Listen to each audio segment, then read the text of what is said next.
Hey guys, are you struggling with your banking relationship? Maybe finding it challenging to get a line of credit? I've had that exact same issue, and I learned that sometimes these larger banks are not nearly as flexible and creative as a smaller community bank.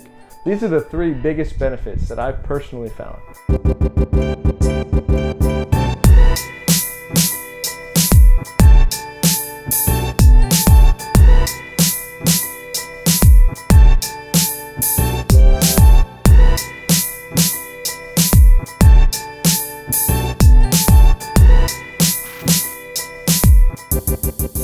My name is Matt Teifke. I'm the broker at Teifke Real Estate. If you find this valuable, please like the channel, subscribe below, and let's dive in. Hey guys, today I wanted to talk about the value of having a banking relationship. So I've learned this the hard way through banking with one of the larger banks, nobody knowing who I was.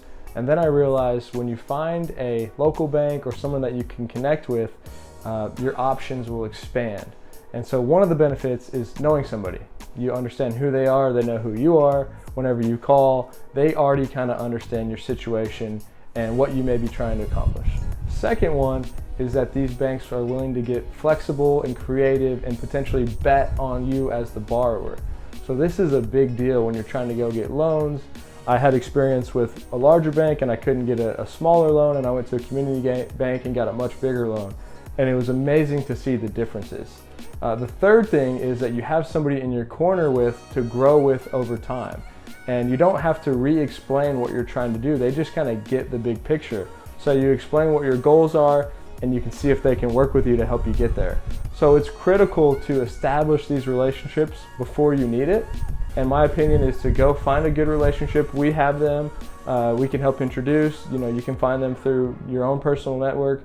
But I would say to get started with that relationship now, so whenever you find a deal or you need money, you've already set something up, because it's way too hard to go to a random banker and say, hey, I need $50,000 or whatever it may be. So start with those relationships, the creative aspect, knowing somebody, it's all extremely important in this business. And I hope you guys find that useful, but find a good bank that you enjoy working with. Hope you guys found this valuable. If there's anything you need, please comment below, subscribe, like our channel, share it with your friends. We're excited here. So thanks for your time, and we'll see you later.